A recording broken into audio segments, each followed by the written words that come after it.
자, 하나님이 주신 말씀 요한복음 15장 9절부터 19절입니다. 요한복음 15장 9절입니다. 성경 중에서 가장 중심되는 성경이 요한복음이고, 요한복음 중에서 가장 중심되는 장이 15장입니다.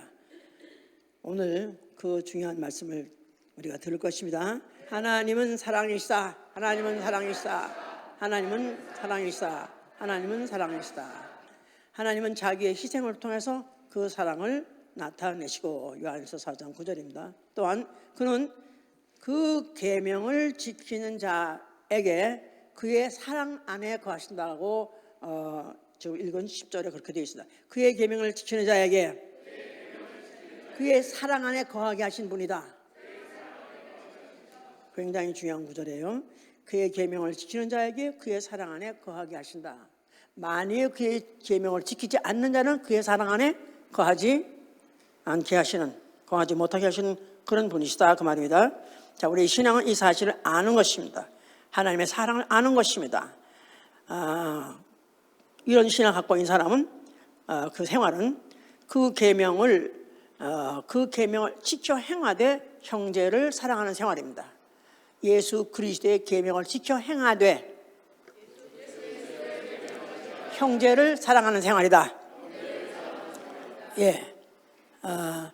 요한일서 4장 11절에도 하나님이 이같이 우리를 사랑하였은즉 우리가 서로 사랑하는 것이 마땅하니라 그랬습니다. 오늘은 사랑에 대해서, 하나님의 사랑에 대해서, 또 그가 명령하신 형제 사랑에 대해서 말씀 전할 것입니다. 사랑은 인간 특유의 속성입니다. 짐승에는 없습니다. 짐승도 자식을 낳아가지고 빨아주기도 하고, 또 다른 누가 와서 또 가까이 오면 또 하기도 하고, 막 그래서 사랑하는가 보다 생각하는데, 그런데 조금 자라면은 그 본색이 드러납니다.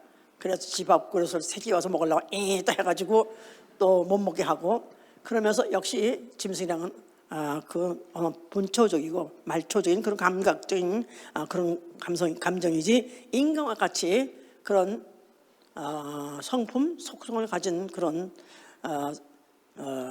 사람, 그런 존재로서는 인간밖에 없는 것이죠.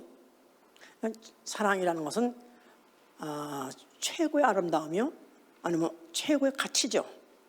최고의 아름다움. 하늘과 땅에서나 하늘과 땅 사이에 그같이 아름다운 사실이 어디 있으며 그같이 아름다운 사건이 어디 있을까? 그렇습니다. 사랑이야말로 최고의 아름다움입니다.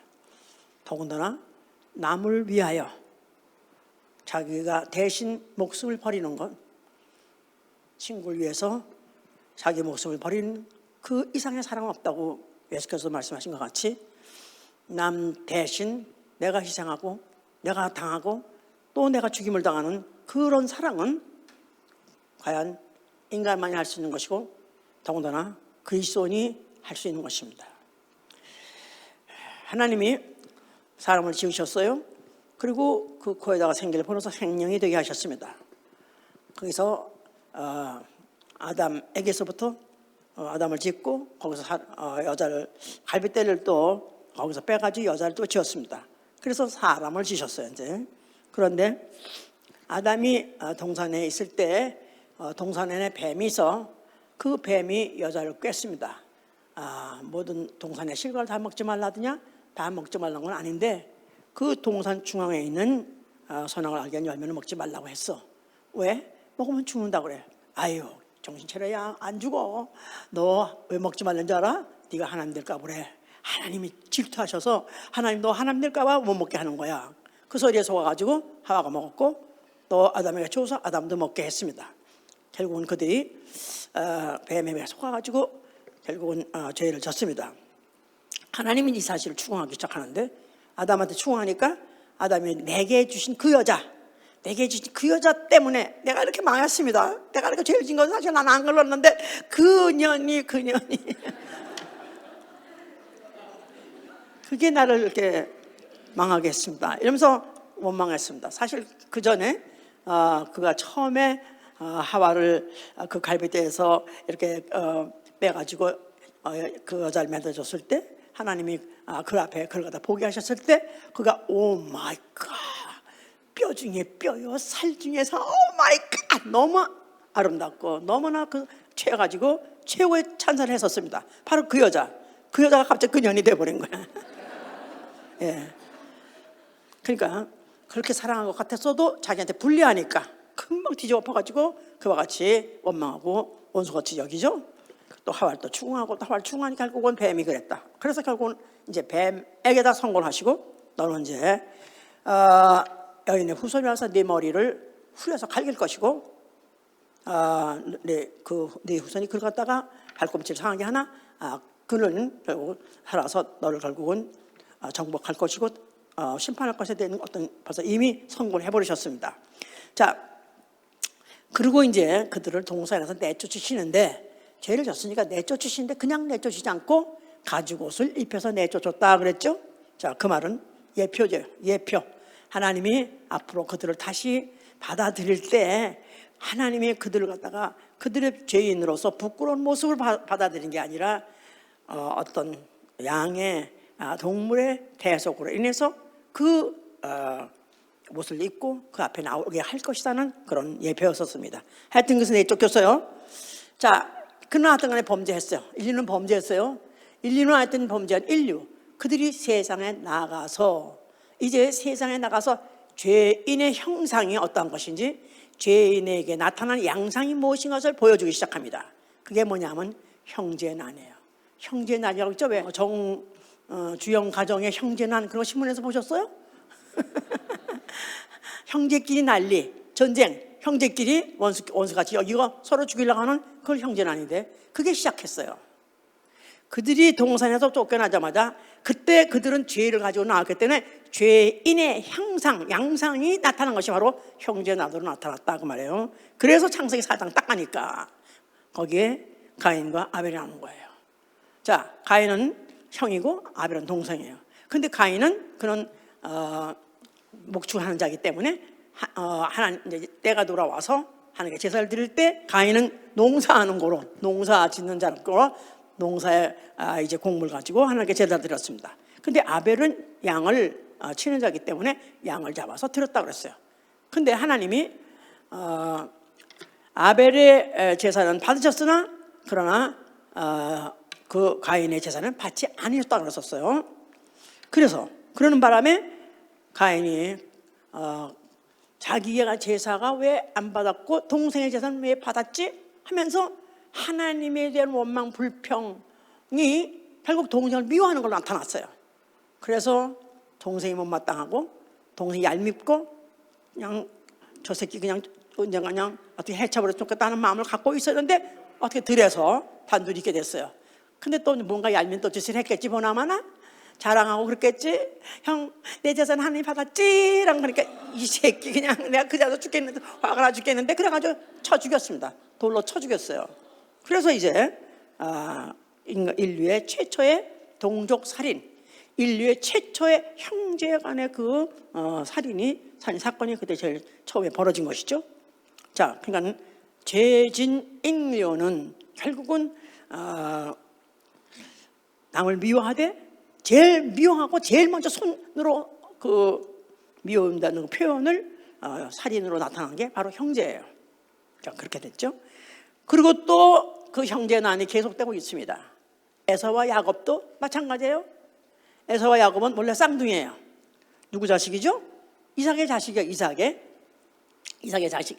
에서 야곱은 리브가가 쌍둥이로 배웠다고 그랬었어요. 그랬는데 뱃속부터 싸우는 거야. 아마 그러니까 그 속에서 어린애들이 몇 달부터 그 짓을 하는지 모르지만 키 꽁칭송 해가면서 막 배가 꿀렁꿀렁 해가면서 너무 불편하고 너무 힘든 게 그래서 이제 하나님께 여쭸더니 하나님이 말씀하시기를 너희 그들이 태 속 안에서도 싸우는구나.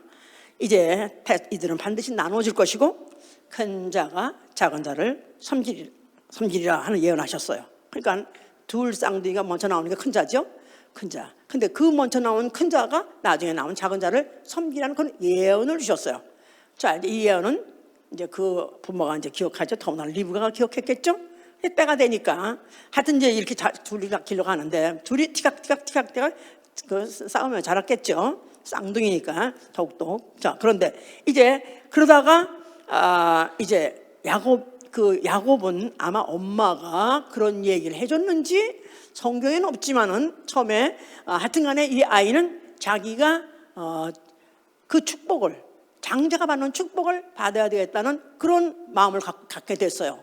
그래서 그 형이 나가서 뭐 사냥하고 돌아왔는데 시장에서 아무것도 먹을 거 찾고 없는데 동생이 붉은 죽을 쓰고 있더라 이 말이에요.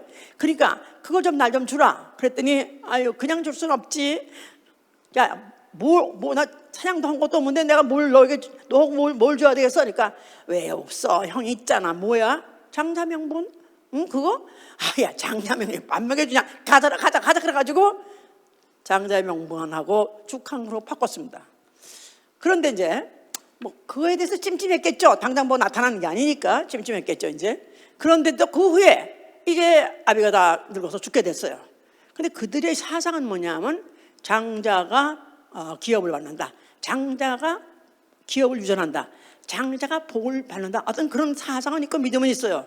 그런데 어느 순간에 버렸던 것이었는데 이제 이삭이 죽게 됐어요. 늙어서 나에게 죽게 됐는데 내가 죽기 전에 내가 자손에게 나는 축복하게라 해서 그는 장자 이삭은 장자 에서에게 에서에게 아들아 큰 아들아 네가 내게 복을 내가 빌고 가고 내가 이 장자로서 받아야 될 이 복을 내가 너에게 주려고 하니까 가서 별미를 해가지고 오라 그랬죠. 에서는 원래 그런 사냥하는 사람이기 때문에 그냥 쳐져 나가가지고 이제 사냥을 갔습니다. 그 사이에 그걸 엄마가 들어보니까 오마이갓 이거 얘가 만약에 볼 받으면 이러면 안 되는데 하나님의 예언에는 죽은 자가 받아야 되는데 그래가지고 그 사이에 빨리 너 가서 너도 하나 잡아와라. 그럼 내가 요리를 해줄게. 그래서 네가 대신 네 형 대신에 네가 아버지가 피는 그 복을 받아라 그랬어요. 그래서 그냥 부랴 엄마 나 이러다가 괜히 들켜가지고 나 저주받으면 어떡해. 만약에 저주받을 있으면 내가 받을 테니까 너는 하기만 해라. 그래가지고는 급기야 요리를 해가지고 아버지한테 갖다 드렸죠. 아버지 내가 이렇게 요리를 해왔습니다. 별별 해왔습니다. 근데 엄마가 또 에서 옷을 다 입혀가지고 이제 에서가 변장을 시켜가지고 이제 그 앞에 가니까 네가 누구냐? 나는 아버지 아들 에서입니다. 장자입니다. 그랬더니 그렇구나. 그래가지고는 그에게다가 있는 대로 없는 대로 복을 빌었습니다. 그러고 끝날 설날했는데 그때 큰 아들이 또 그 별미를 해가지고 막 뛰어들어왔어요. 아버지 내가 드디어 아버지 아주 맛있게 드실 수 있는 내가 별미를 최고로 그걸 잡아가지고 최고로 해가지고 왔습니다. 응? 아까 조금 드렸는데 아까 내가 들었는데 아니 왜? 뭘 들었어요? 별미 또 아니 누가 들었어요? 그럼 누구야 이게? 그러다 보니까 이제 야곱이 가로챈 것을 이제 에서가 알아챘어요. 알아가지고 그 대방송 대곡하면서 아버지요 그가 내 그 이름답게 이름이 뭐죠? 야곱이 가로채다 굼치를 잡다 그런 뜻이죠. 그 가로채는 이름답게 그가 내 복을 받을 것을 지금 두 번째 이렇게 지금 가로챘습니다. 그래가지고 그냥 이를 부득부득 깔면서 이 새끼 하여튼간에 두고 보자. 내가 널 반드시 죽여버리고 말겠다. 이를 부득부득 깔았어요. 그걸 또 엄마가 듣고는 야 내가 어찌해서 두 아들을 하루에 이룰 수 있겠느냐. 그러니까 그 야곱에게서 이제 도망가서 이따가 다시 이제 모든 것이 평정되면 그때 오라 해서 드디어 이제 야곱은 이제 그야말로 나그네 길을 떠나게 된 것이죠. 이제 자 이렇게 에서와 야곱 그러면서 그 에서와 야곱 때문에 지금도 이스라엘과 또 이슬람이라는 그 두 거대 민족들이 지금도 원수입니다. 이것 때문에 세상은 항상 지금도 중동에 화약고 지금도 전쟁 날 세계 대전이 터질 수 있는 그런 조건이 이때 생긴 것이다 이 말이야. 왜 생긴 거예요? 형제난부터 생긴 거예요 이게 다. 그런데 그 다음에 또 형제난이 또 있습니다. 누가 있죠? 그 다음에 생각나는? 없어요? 그 다음에 또 다음 대로를 가가지고 누구죠? 요셉과 12형제들이에요. 요셉과 12형제. 자, 요셉은 그 야곱의 아들 중에서 제일 막내 아들이에요. 그 당시에 막내 아들이에요. 11번째. 그래가지고 그가 아마 무척 아주 아버지가 너무너무 총애했던 모양이에요. 너무너무 하는 짓도 이쁘고 생긴 것도 이쁘고 다 이뻐가서 그에다가 채색 옷을 입혔다 그랬어요. 다른 사람들은 브라운 그냥 베이지 막 그런 건데 얘만 색동으로 어디서 구했는지 아라비아에서 구했는지 하여튼 색동 옷을 입혔다 그랬어. 그러니까 그게 못마땅한데 그것도 못마땅해 죽겠는데 요 놈이 또 가만히 있질 않네. 형 그래서 형들은 다 이미 10명이나 더 있으니까 이미 얘가 어릴 때 벌써 20, 30대는 그런 형도 있을 거 아니겠어? 그런 형들 앞에 형 내가 꿈을 꿨는데 내가 우리가 다 곡식단인데 내 곡식단이 가운데 중앙에 섰고 나머지 곡식단이 다 나한테 절을 하더라고. 뭐? 왔다 헬라 곡식단? 에? 이 새끼가 이게 참 주둥아리가 이게 진짜 죽으려고 한정 들렀나?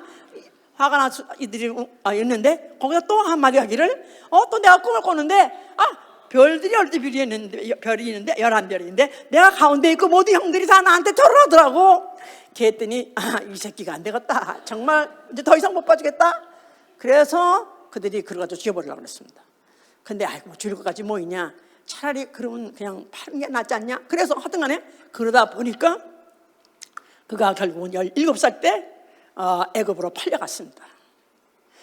그가 먼저 애굽에 들어가 가지고 있는데 그 후에 거기가 총리가 됐고 그 후에 그 인근의 중동 지역에 큰 기근이 있었습니다. 그런 바람에 양식이 없어가지고 그 야곱과 그의 자손들 한 70여 명이 애굽으로 들어가서 양식 때문에 들어가게 된 거예요. 근데 거기 가서 누가 있었어요? 요셉이 있어서 이들을 갖다가 먹여 살리고 그래가지고 거기 가가지고 있으면서 거기서 생산이 중단해서 산화제한 하지 않고 막 나니까 그러니까 그들이 오히려 애굽 백성보다 더 생산률이 더 늘어나서 오히려 이들이 더 번성하면 우리가 종되면 어떡하냐 그래가지고 염려할 정도로 번성해 버렸습니다. 결국은 그래서 종살이 400년 만에 그들은 생산이 중단해져가지고 거대한 민족이 돼버렸고 그래서 드디어 모세를 보내셔가지고 하나님이 그들을 출애굽시킨 것이다 이 말이에요. 이 모든 사건이 어디서부터 시작했냐? 어디서부터 시작했어요? 어디서부터 시작한 거예요? 요셉과 형제? 아니 그 이전부터 어디서부터? 형제난부터 시작한 것입니다. 형제난, 형제가 서로 미워하고 서로 불목하고 죽이려는 그것부터 다시 시작한 거예요 이제. 그러니까 이런 것도 우연이라는 사건이 아무것도 없어요. 하나님은 이런 걸 통해서 하나님의 경륜을 이끌어 가시는 거예요 이제. 자, 그래서 이스라엘이 이제 드디어 애굽의 종에서부터 해방받아 가지고 이제 광야에 왔습니다. 그럴 때 하나님이 그들에게 계명을 주셨어요. 계명. 자, 여러 가지 계명이 있지만 그중에 특별히 오늘은 형제에 관해서 레위기 19장 17절에도 내 형제를 마음으로 미워하지 말라 하세요. 내 형제를 마음으로 미워하지 말라. 또 신명기 15장 7절에는 가난한 형제에게 마음을 강팍하게 하지 말고 내 손을 움켜잡지 마라. 내 손을 움켜잡지 마라. 또 23장 20절에는 타국인에게는 가해도 형제한테는 이식을 취하지 마라. 그 당시에 이식을 취했나 봐요. 이자를 주면서 이식을 취했나 봐요. 그러니까 형제에게는 아니 타국인에게는 얼마든지 이식을 취해라. 그러나 절대 형제한테는 이식을 취하지 마라. 그러면서 22장 4절에는 뭐 혹시 길에 가다가 형제의 소나 나귀가 자빠져 있더라 이 말이야. 그러면 못 본 채 하고 지나가지 말고 오히려 그를 같이 일으켜서 세워서 형제를 도와주라. 그렇게 해서 구체적으로 형제를 사랑하는 법을 가르치기 시작했어요. 거기다가 혹시 형제를 후리는 자, 후린다 그러지 왜? 후구한다. 우리말로는 후구 친다 그러지. 성경에는 후린다 그래요. 예, 만약에 신명기 24장 7절에 형제를 후린 자는 죽여라 그랬었어요. 형제를 후구 치는 자 스틸 도둑질하다고 말이죠. 이제 형제 것을 속여가지고 도둑질하면 죽이라까지 했어요. 그러니까 형제에 대한 여러 가지 상세한 사랑을 어떻게 사랑해야 되는지, 사랑하면 어떻게 해야 되는지 이런 것들을 이제 가르치셨습니다. 그래서 형제를 사랑하게 하는 거. 그래서 그들은 형제들에게 자비를 베푸고 선행하는 거. 그들은 지금도 유대인의 어린 유대인들 회당에서부터 지금부터도 그렇게 가르친대요. 그래서 그들은 자선사, 빌 게이츠 알지? 요새는 그것만 아닌 것 같아서 걱정이지만 말이야. 에? 빌 게이츠 같은 사람이 그 사람들 어릴 때부터, 유대인들은 어릴 때부터 그걸 배우는 거예요. 형제들 아니면 또 이웃들에게 그렇게 자선하는 걸 가르치죠. 왜냐하면 그렇게 하면 땅에서 복을 얻으리라, 잘 되리라, 번성하리라 하니까 그들은 그렇게 하죠 이제. 그리고 그래서 가는 곳마다, 유대인들 가는 곳마다 세계 각국에 유대인이 사는 곳에 회당이 있어요. 마치 한인회관 같이 회당이 있는데, 회당 가서 예배드리라는 그것만이 아니라, 물론 거기 가서 성경도 배우고 가르치기도 뭐 그런 거 하지만, 그들이 거기서 뭐 하냐면 그런 회당에서 항상 이동한 사람이 많잖아요. 유대인들은 이동한 사람들, 나그네가 오잖아요. 그럼 나그네들을 갖다가 그들이 정착하게 하려고 직장도 알아주고 집도 알아주고 또 그 정착하기까지 또 먹이고 입히고 뭐 이런 것들을 그들은 그렇게 지금 하기 때문에 지금도 각 지역의 회당이 그런 역할을 한다고 합니다. 그거 하는데, 자, 그러니까 이웃한테 얼마나 잘하고, 이웃한테 가까이 하고, 이웃하고 가까이 사랑하고 교제하는 거 얼마나 좋아요, 그죠? 좋아요? 좋은 거야? 좋은 거야.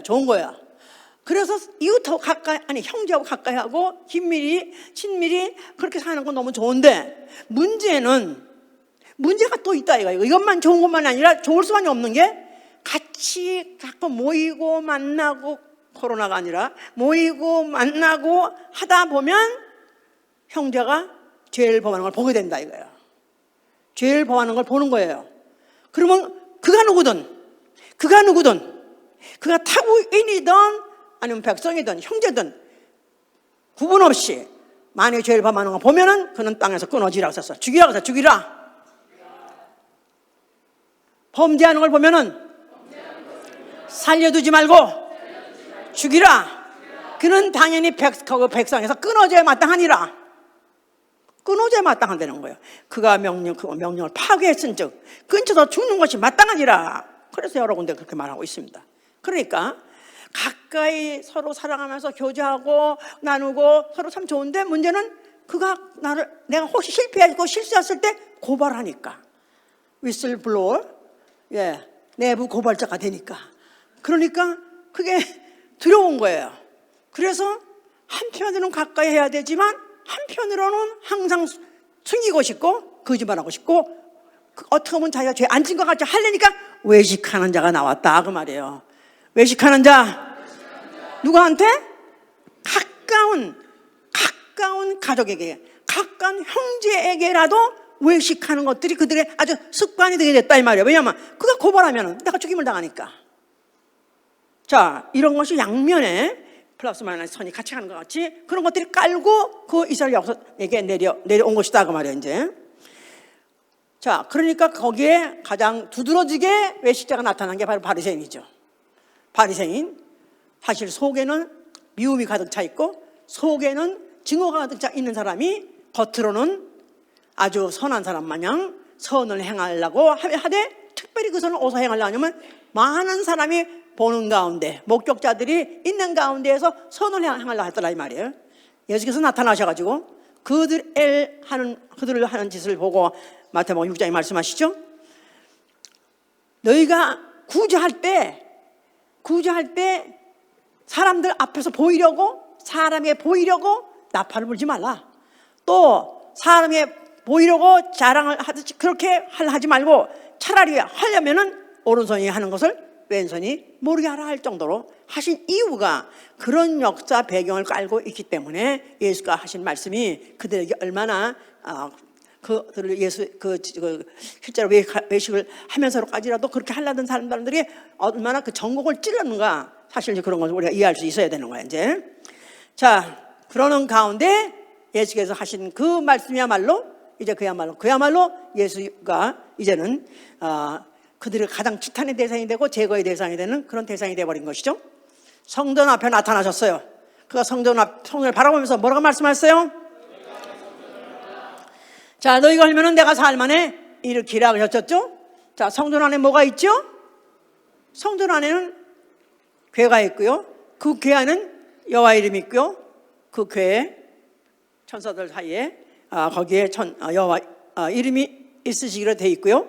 거기다가 그 안에는 돌비가 있어서 그런 계명들, 그런 모든 그들이 지켜야 될 모든 그 규례들을 다 그들이 그 안에 기록하고 있는 것이 있습니다. 자, 예수께서 성전을 헐라하신 것은 바로 율법, 그 율법을 지키는 것에다가 더 플러스 또 거기다 강화해서 생긴 법이 바리새인법이죠. 자, 그런 것 가지고 너희들이 아무리 외식한다고 하나 그 선행 아니면 구제, 사랑 이런 것들이 실제로 하나님이 인정하시는가? 하나님은 다 아시기 때문에 절대로 그것을 받지 않으신다 하는 것으로서 결국은 그런 율법 내지는 바리새인법이 무서워서 두려워서 억지로 하는 거 그런 거 말고 내가 너희에게 말하는 것을 알고 내가 누군 줄 안다면 너희는 진정으로 사랑이 무엇이며 진정으로 이웃 형제 사랑하시 무엇인 걸 너에게 알려주리라 그런 뜻이죠. 예수께서는 나는 진리요. 너희가 내가 누군지 알면 진리를 알지니 진리가 너희를 자유케 하리라. 진리가 너희를 자유케 하리라. 예, 진리를 만약 안다면은 진정으로 자유할 것이요.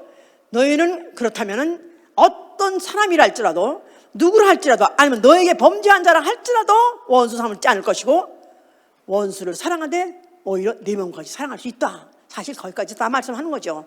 마태복음 5장 그 계명까지 다 말씀하시는 거죠. 이제 자, 그런데 이제 이들은 그 사실에 대해서 바리새인들은 특별히 자기네들의 그 어떤 구제 행위가 선행이라든가 또 어쩌면 사랑하는 그런 행위를에 대해서 인정받지 못할 뿐만 아니라 오히려 그런 것에 대해서 그 근본적이고 그 안에 밑에 깔려있는 그들의 악심을 읽어버리고 그걸 폭로하는 예수에 대해서 아주 증오심을 갖고 있었죠. 그런 가운데에서 그들은 어떻게 하면은 틈만 나면은 어떤 예수의 하는 행위를 어떻게든지 고소해서 어떤 예수를 제거하고 싶은 마음으로 가득 차 있었어요. 예수께서 뭐 그랬잖아요. 속에서는 그 안에는 죄가 있고 그 안에는 죽음이 있고 미움이 있다. 평토장은 무덤 같다. 그래서 그들의 아주 내부 이 내심까지 다 예수께서는 낱낱이 그들을 정죄하심으로 인해서 그들이 예수를 미워해서 어떻게 하면 예수를 제거해 버릴까 하는 것이 가면 갈수록 세월이 가면 갈수록 무리겠어요. 자, 근데 침례 요한이 예수를 보고 뭐라고 말했냐면 저는 세상 죄를 지어가는 하나님의 어린 양이로다 그랬었어요. 저는 세상 죄를 지어가는 하나님의 어린 양이로다. 예. 또 예수 자신은 내가 세상을 다스려 온 것이 아니라 나는 내 목숨을 내주어서 많은 사람들의 대성물로 내어줄 것이다. 나는 내 목숨을 많은 사람들의 대성물로 내어줄 것이다. 많은 사람들의 죄 대신에 죽는 양들, 그 짐승들이 아니라 이제는 내가 대신 그 죄를 감당할 것이다 하는 것을 예수 자신도 말씀하셨습니다. 그렇기 때문에 예수께서는 일부러 죽음이 기다리고 있는 예루살렘으로 갔고 또 예루살렘에 이르렀을 때 잡혔습니다. 그럴 때 그는 피하지 아니하시고 마치 도살꾼들이 잡혀가는 양같이 순순하게 잡혀서 그가 죽게 됐습니다. 자, 그가 십자가에 죽음을 지면서 뭐라고 말씀하셨어요? 다 이뤘다. 다 이뤘다.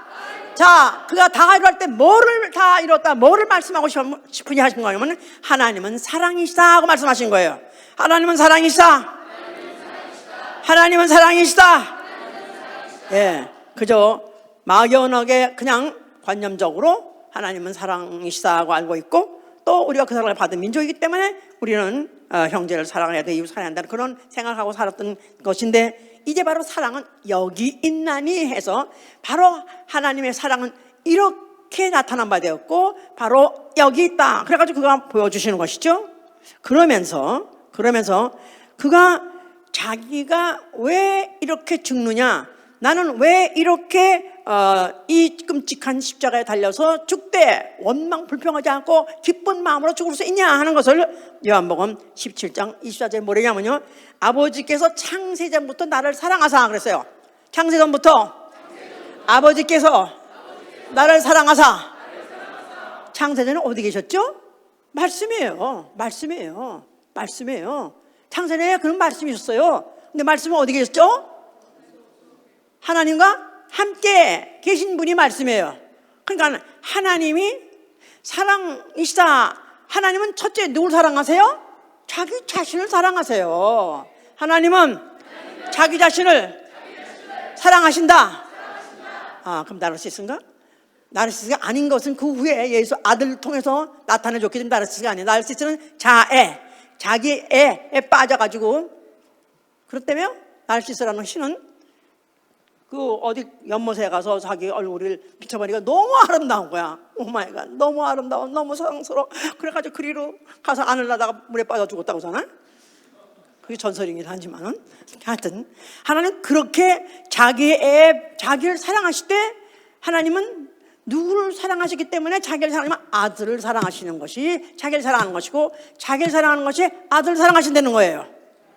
태초에 말씀을 계시다. 하나님이세요. 하나님 자신을 사랑하시고 그 말씀을 사랑하시고, 말씀이 또 그 말씀이 이제 육체로 오셔서 아들로 오셨는데, 그러니까 그 하나님은 창세 전부터 말씀을 사랑하시고 자신을 사랑하시고 말씀을 사랑하시고 아들을 사랑하시고, 그 아들이 드디어 육체로 오셨으니 그를 볼 때 얼마나 사랑하겠는가. 그러니까 드디어 그 침례받고 올라올 때 이는 내 사랑하는 아들이요 내 기뻐하는 자다. 이는 내 사랑하는 아들이요 내 기뻐하는 자다. 자, 그래서 예수께서 이제 아까 우리 읽었던 요한복음 15장 다시 보시면요, 9절, 아버지께서 나를 사랑하신 것 같이 나도 너희를 사랑하였으니 나의 사랑 안에 거하라. 내가 아버지의 계명을 지켜 그의 사랑 안에 거하는 것 같이 너희도 내 계명을 지키면 내 사랑 안에 거하리라. 아버지께서 나를 사랑하신다. 예, 그는 확신을 갖고 있습니다. 그래서 그가 아버지를 위해서 아버지 계명대로 순종하면서 죽는 거에 대해서 하나도 억울하지 않은 거예요. 하나도 거부감이 없는 거예요. 100% 사랑을 인정하기 때문에 그가 아버지의 계명대로 죽는 거에 대해서 그는 확신을 가지고 확실하게 느끼기 때문에 그가 기뻐하고 즐거운 가운데서 그가 목숨을 내놓고 순종했습니다. 그뿐이 아니라 그렇게 순종함으로 아버지 사랑 안에 영원히 거하시려고요. 아버지 계명을 지켜 그의 사랑 안에 거하려 그가 목숨을 버리셨다. 그러니까 그 아버지 사랑을 알고 느끼기만 합니다가 아니라 그 아버지의 사랑을 너무 잘 아는 거예요. 너무너무 고귀하고 너무 위대하고 너무 아름다운 알기 때문에 그 사랑 안에 영원히 거하고 싶은 그것을 그분은 갖고 있었기 때문에 그가 어떻게 그렇게 하느냐? 아버지 계명대로 죽으면 그렇게 할 수 있는 거예요. 그래서 그 아버지대로 계명을 죽으실 때 그 자신도 아버지를 사랑하기 때문에 사랑과 사랑 가운데에서 스파크가 일어나가지고 전혀 불평 원망 없이 그냥 그대로 그가 행하실 수 있었던 것이다. 아멘입니까? 예, 그의 사랑 안에 거하려고요. 자, 그런데 이 사랑이 진짜 사랑이 되게 하기 위해서 역사한 자가 누구냐면 이간자 마귀다 이 말이에요. 마귀. 자, 마귀는 동산에 있을 때 하나님이 그 아담에게다가 모든 걸 다 지배하고 네가 다 먹어라, 네가 뭐 소유하라, 다 누리라 하니까 이거 어서 꼴띠 같은 거 나타났더니 이게 나는 여기서 지금 갇혀가지고 지금 한이 많아 죽겠는데 꼴띠 같은 게 나타났더니 하나님이 또 뭐 사랑하는 게 나타났네. 그래서 그걸 어떻게 하면 죽이고 어떻게 하면 제거해보려고 할래다가 생각해낸 게 선악과를 먹으라 그런 거 아니에요? 그래서 선악과를 결국 먹게 해서 죽이고 망하는 거 없어진 줄 알았더니 이게 결국은 뭐를 화근을 불러들인 게 뭐냐면 하나님이 사랑을 대상을 맺는 거예요. 하나님이 아들 예수 그리스도 그만 독생자만 사랑한 줄 알았죠. 그랬는데 예수께서 뭐랬어요? 지금 너희가 아버지께서 나를 사랑하신 것 같이 나도 너희를 사랑하였으니 나의 사랑 안에 거라. 그래서 이제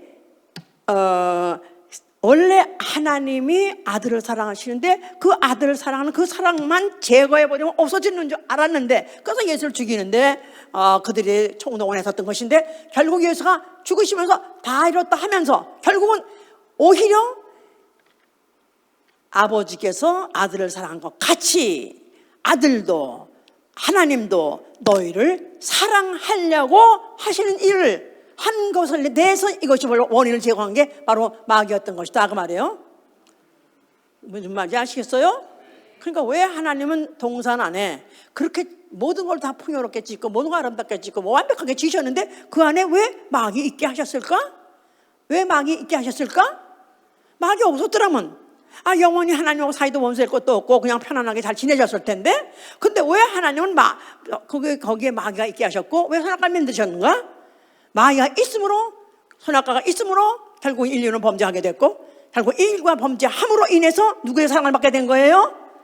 누구의 사랑을 받게 된 거예요? 예수가 십자가에 죽으시면서 이제 나도 너희를 사랑하니까, 아버지께서 나를 사랑한 것 같이 나도 너희를 사랑하니까 내 사랑 안에 거하라는 것입니다. 잘 된 거예요? 못 된 거예요? 아멘? 하나님의 사랑이 언제 완성된 거예요? 아들이 죽을 때 완성된 건 아들 자신도 이제는 아버지 사랑 안에 영원히 거하게 됐고, 그뿐이 아니라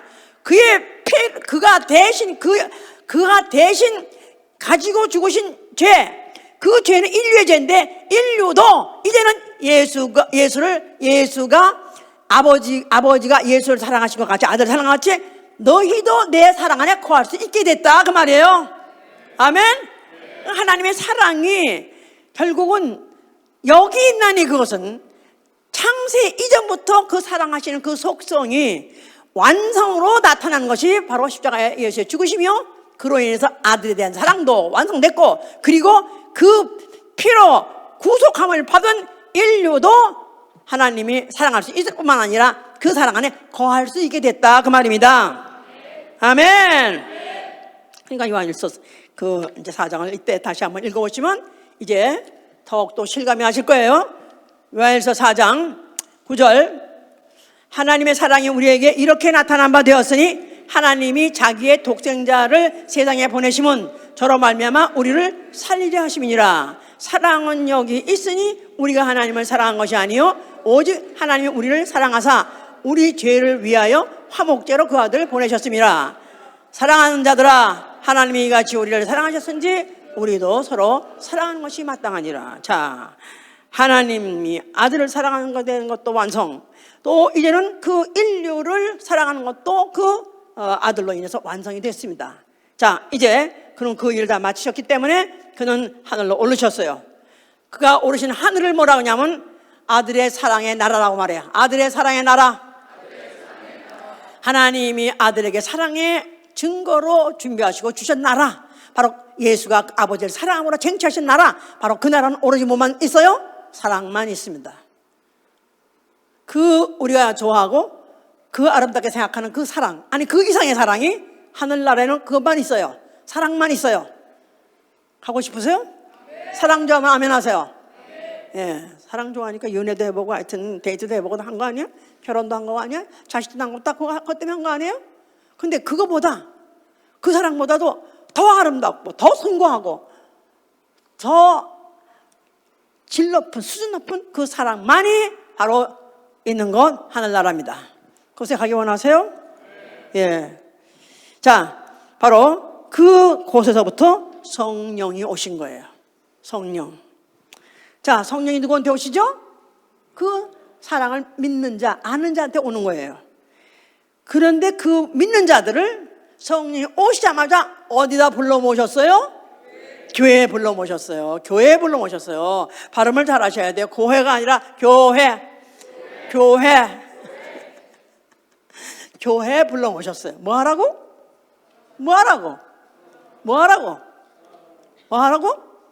서로 사랑하라고.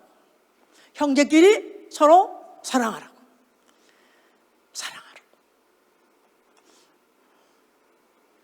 그런데 너무너무 하나님이 나를 사랑하시고 나도 주님을 사랑하고 까지 너무 좋은데 교회는 싫은 거야. 왜냐하면 교회 가니까 그냥 내 마음에 안 드는 것들, 못마땅한 것들, 싫은 것들 각계만 다 있으니까 싫은 거야. 그래서 그런 사람이 많습니다. 나는 예수도 사랑하고 나는 하나님도 사랑하지만 나는 그런데 나는 또 형제도 사랑하지만 난 교회는 안 갑니다. 왜냐하면 다 꼴보기 싫은 것들 너무 많아가지고 자기 안 간다 그래요. 자, 이거는 하나님이 왜 교회라는 기관을 매니셨는지 이걸 이해를 못해서 그런 거예요. 교회는 사랑을 시험하는 시험장이에요. 시험장. 사랑을 연습하는 연습장이에요. 어디 가서 사랑할 거? 하늘나라 가서 사랑할 걸 이 땅에서 연습하는 거예요. 여기서 통과해야 되는 거예요.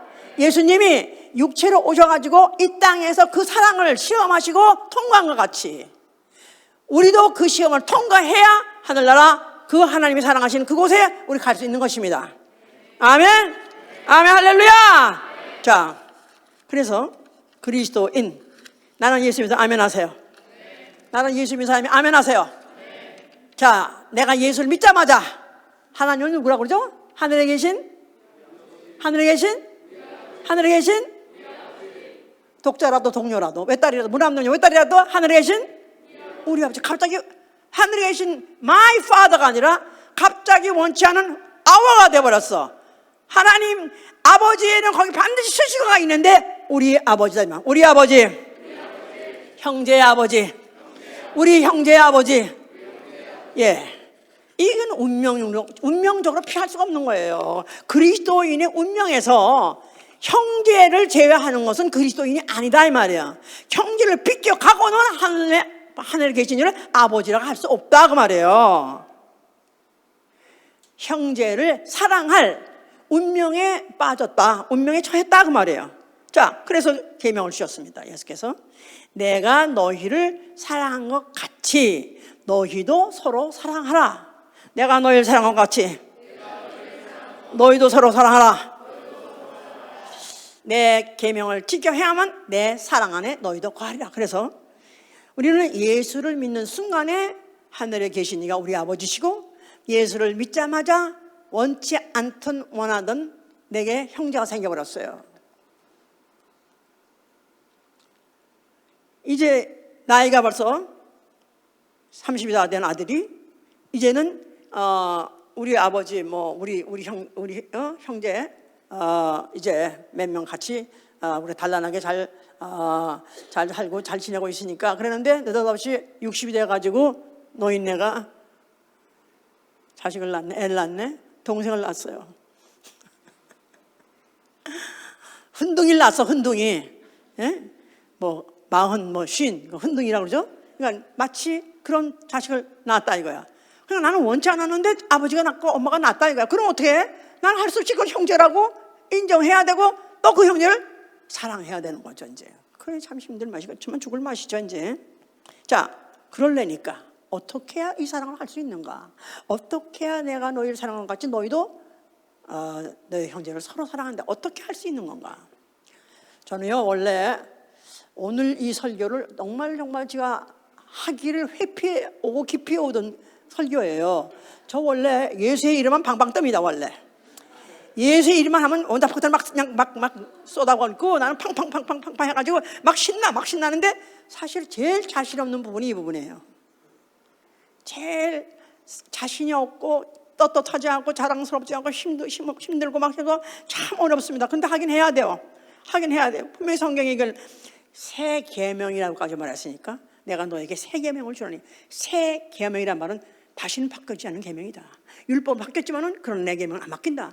이 새 계명, 내가 내 계명을 주다 할 때 내가 너희를 사랑과 같이 너희도 서로 사랑하라. 이건 새 계명이고 영원한 계명이에요.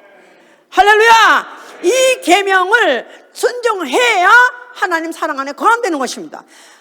아들의 사랑에 나를 간다는 거예요. 아멘. 자, 어떻게 해야 그럼 할 수 있는가? 첫째, 모든 우리가 이제 형제와 이웃 할 때 이웃은 외인을 생각하면 돼요. 외인, 우리 교회 안에 또 형제가 아닌 사람을 외인으로 생각하면 되는데, 형제하면 우리는 한 아버지 밑에서 난 자녀들이기 때문에 교회 안에 있는 사람 예외 없이 형제입니다. 형제. 그러려니까 어떻게 하면 이 형제를 내가 변함없이 정말로 이걸 내가 사랑할 수 있을까? 첫째, 외모로 보지 말고 육체로 보지 말고 영혼으로 봐야 되는 것입니다. 영혼으로. 그의 행색도 보지 말고 그의 행위도 보지 말고 그의 피부 색깔도 보지 말고 육체를 전혀 보지 말고 그가 누구냐? 영혼으로 봐야 돼요. 영혼. 자, 영혼 하면 뭐가 생각나죠? 그 앞에 쓰시고 구원받아야 될 영혼 해보세요. 구원받아야 될 영혼. 내 형제를 어떻게 내가 변함없이 사랑할 수 있냐면 이도 반드시 구원받아야 된다. 어디서? 지옥불에서.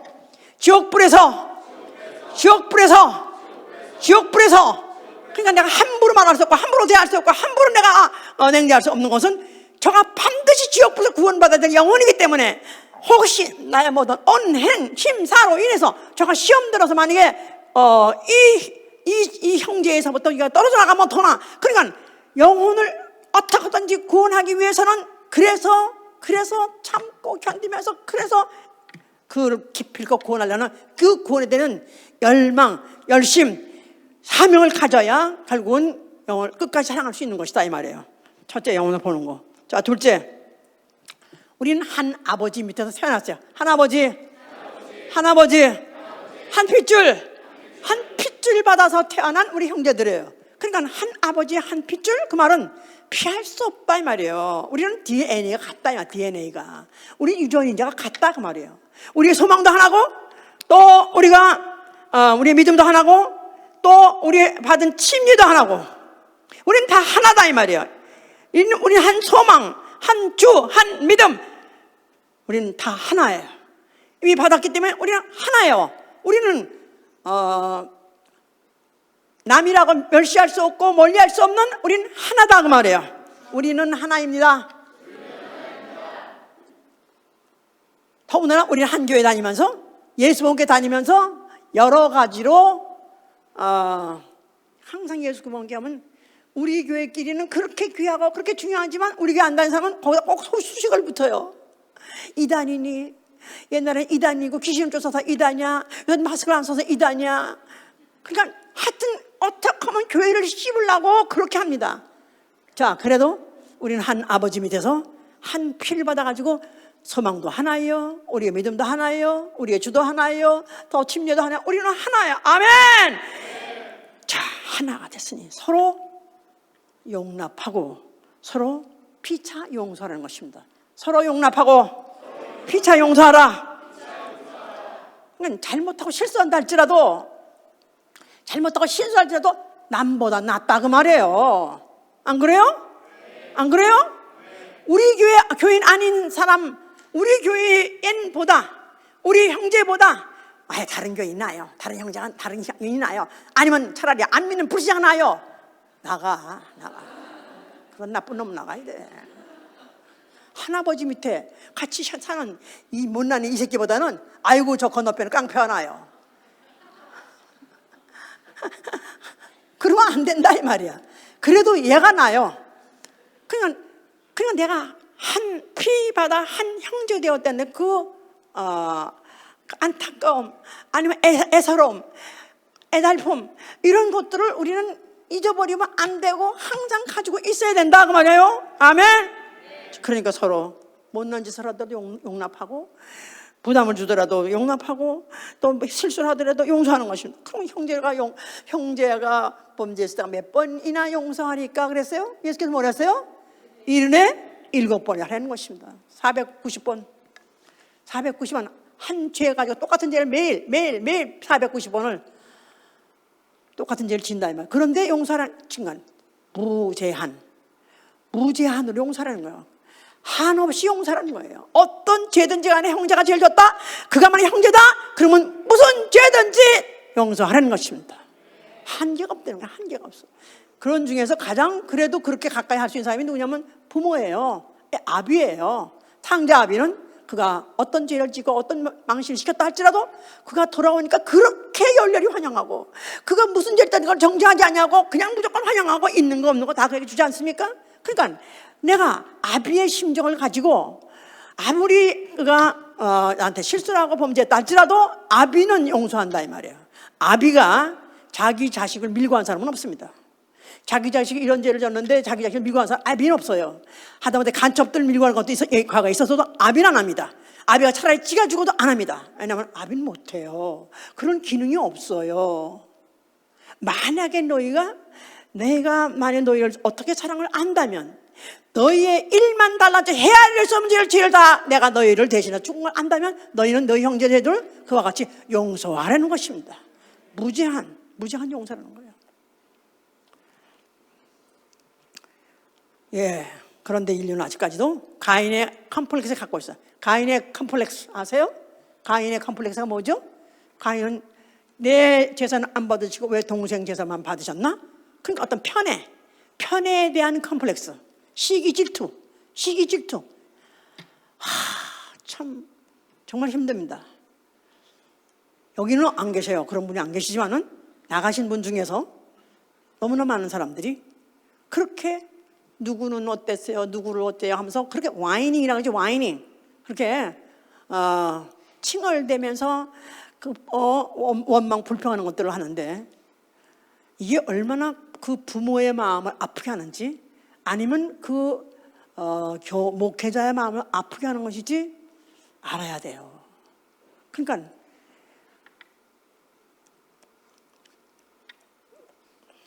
어떤 사람은 하여튼 무슨 어느 부서로 가라 그러면 나는 그 부서에 그 사람이 싫어요. 딴 데로 보내주세요. 이래 놓으면은 이게 정상적인 것 같고 이성적인 것 같지만 그렇지 않습니다.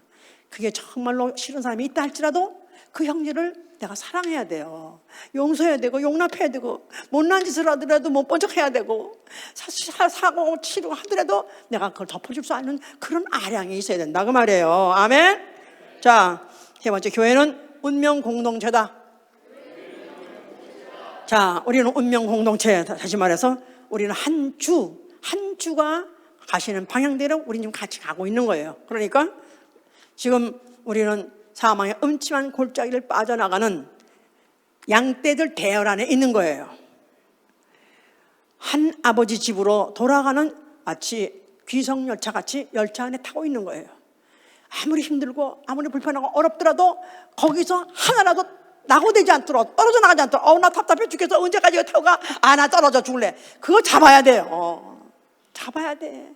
그러니까 교회 생활이 힘들고 뭐가 힘들어서 정말로 내가 만약에 난 그만하려고 막 그러다면 그걸 붙잡고 어떻게 신기를 쳐서라도 이 대열에서 이탈하지 않도록 해야 되는 것이죠. 아멘. 권면하고 위로하고 권고하고 격려하고 서로 돌아보아.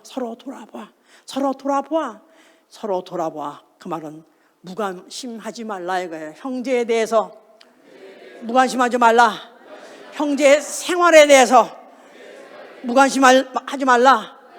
그러니까 우리가 항상 요새들은 이것이 있어가지고 참 좋겠어요. 나는 별로 이걸 사용 안 하는 문화가 지금 잘 안 하는데 그냥 수시로 무시로 그냥 하루에 수시로 무시로 그냥 문자 때려 그냥 계속해서 잘 있어 I love you 잘 있어 보고 싶어 뭐 그런 거 이런 것도 보내고 말이야. 에이 그거 좀 낯짝 부끄럽게 그런 거 어떻게 해요? 하라고 하라는 거예요. 어떻든지 형제를 어떻든지 우리가 이 대열 맞춰서 가야 돼. 더군다나 사망의 음침한 골짜기를 빠져나가야 되는데 여기서 나고하고 이탈하게 되면 곧 죽음이요. 그러니까 어떻게 보면 그들 갖다가 격려하고 위로해서 같이 엉겨 안고 같이 가기 위해서는 수단 방법을 가리지 말라 이 말이에요. 사랑을 표현함에 있어서 수단 방법을 가리지 말라. 그렇다고 또 너무 보따리 그냥 하진 말고 너무 내가 또 우리 교회에서 또 그런 집사님한테 내가 항상 또 규모 있게 하고 또 주의를 주긴 주지만 하여튼 사랑을 표현함에 있어서 인색하지 말고 같은 최대로 표현해. 왜? 그는 영혼이고 반드시 구원받은 영혼이고 그는 우리 아버지 밑에서 같이 난 한 핏줄도 받은 한 형제고 우리는 같이 가야 될 운명 공동체니까 그거 하나 자빠지면 나까지 흔들리니까. 아멘? 그렇죠? 그러니까 나도 살고 너도 살고 왜 나한테 귀찮게 그래? 나도 살라고 그래. 너도 살아야 나도 살아야 되고 왜냐면 우리는 운명 공동체야. 아멘. 자, 그래서 하여튼 문제는 못마땅한 거예요. 못마땅한 거. 미워보다도 못마땅하죠. 그죠? 왜 저 모양이지? 왜 저런 말을 하지? 왜 저런 표정을 짓지? 왜 저런 짓을 하지? 그냥 못마땅한 거야. 그러니까 못마땅한 건 원수가 아니다 이 말이에요. 못마땅한 건 원수가 아니다. 자꾸 못마땅하도 원수같이 여겨. 아니요, 그냥 못마땅한 건 내 성질하고 안 맞다 그 말이죠. 그럼 내 성질이 그렇다고 정품이냐? 그것도 모르는 거예요. 네?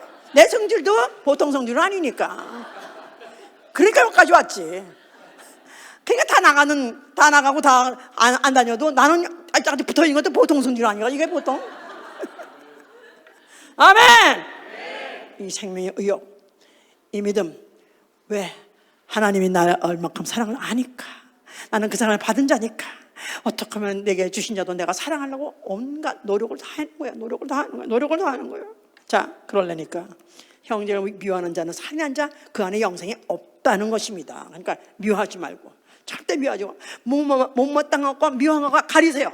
못마땅한 거는 잠시 못난 짓을 하는 거야. 그런 것은 눈 감아주세요. 눈 감아주세요. 아멘? 아멘!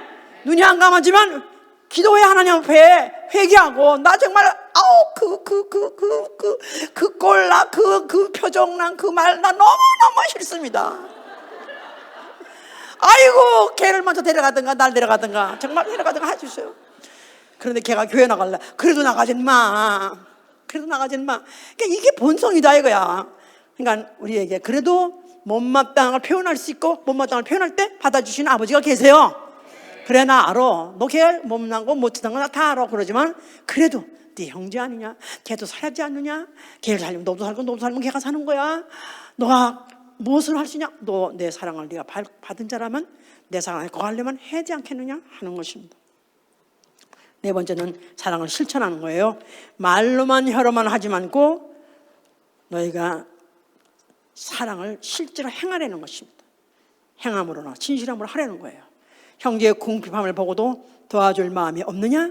그러면서 하나님을 사랑한다고? 아니라는 것입니다. 형제의 궁핍함을 보면 도와줄 마음이 있어야 되고 도와줘야 된다는 것입니다.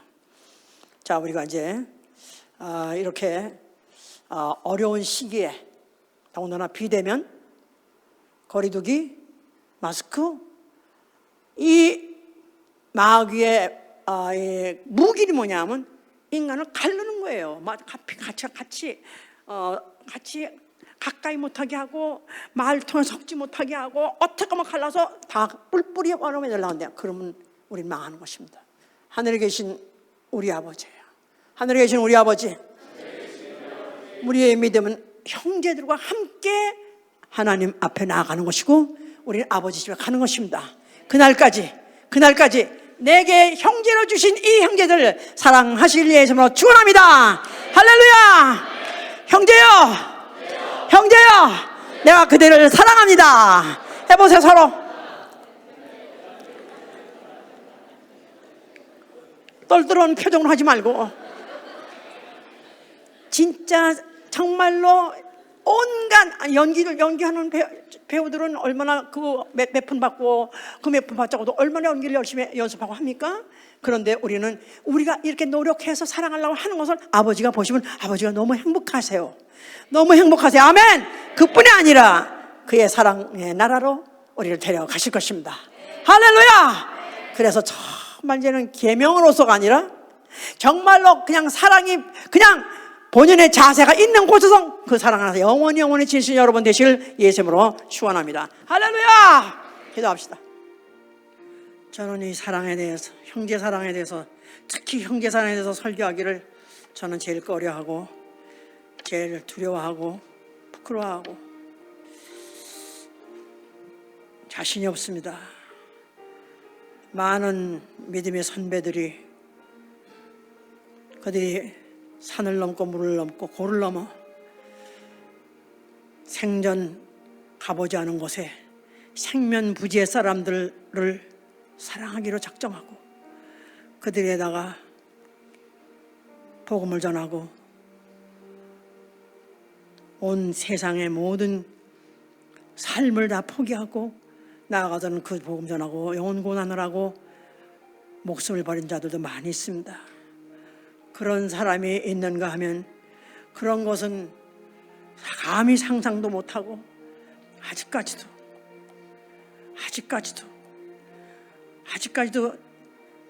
전폭적으로 자랑스럽게 이거다고 보여줄 수 없는 걸 생각하면 너무나 부끄러울 뿐입니다. 그러나 어쨌든지 성령님이 그래도 교회에다 이루려라 하는 말씀이기 때문에 전했습니다. 우리가 받게 해주시고 우리가 정말 주 예수 그리스도 말미암아 하나님의 사랑을 받은 자라면 나도 이제부터 주님과 같이 형제를 사랑한 자가 되게 하여 주시옵소서. 기도합니다.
형제자매 한자리에 크시는 생각하여 즐거운 찬송 부르네. 내 예수 모든 사람 내가 몸같이 환난 근심 위로하고 진심으로